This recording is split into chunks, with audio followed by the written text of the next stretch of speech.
जेम नवोबुद्धाय.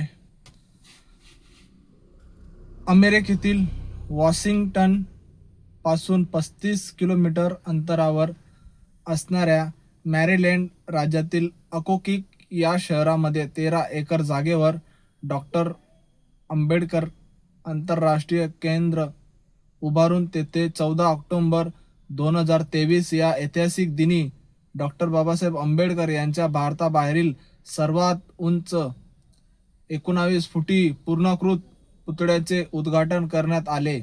विशेष म्हणजे हा डॉक्टर बाबासाहेब आंबेडकरांचा अमेरिकेतील हा 5वा पुतळा आहे. याआधी भारताबाहेर विविध देशात पुतळे उभारलेले गेले आहेत. त्यात पूर्णाकृत पुतळ्यात हा 8वा पूर्णाकृत पुतळा आहे.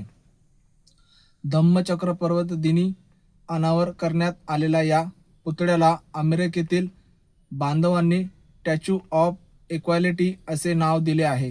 ही जगातील आंबेडकरी अनुयायांसाठी खूप महत्त्वाची गोष्ट आहे, कारण समतेचे प्रतीक म्हणून डॉक्टर बाबासाहेब आंबेडकर जगामध्ये जनमानसांमध्ये रुजत आहे. ही भारतीयांसाठी अभिमानाची गोष्ट आहे.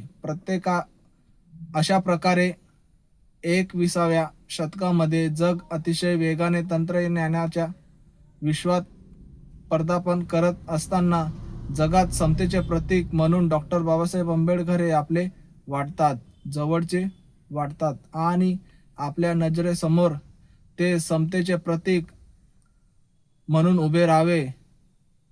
डॉक्टर बाबासाहेब आंबेडकरांचे भारताबाहेर अमेरिकेसारख्या महासत्ता असणाऱ्या देशात पुतळे उभारले जातात. ही प्रत्येक भारतीयांसाठी गौरवाची आणि खूप महत्त्वाची गोष्ट आहे. आणि तसेच 14 एप्रिल 2023 च्या भीमजयंती पर्वामध्ये आकाशामध्ये एक ताऱ्याचं नाव डॉक्टर बाबासाहेब आंबेडकर देण्यात आलं. तसेच हैदराबाद येथे 14 एप्रिल 2023 रोजी 125 फुटांचा भव्य दिव्य पुतळा उभारण्यात आला आहे. 11 एकर जागेवर हे स्मारक निर्माण केले असून येथे ग्रंथालय, संग्रहालय, कॉन्फरन्स हॉल आदी महत्त्वाच्या वास्तू उभारल्या आहेत. जय भीम, नमो बुद्धाय.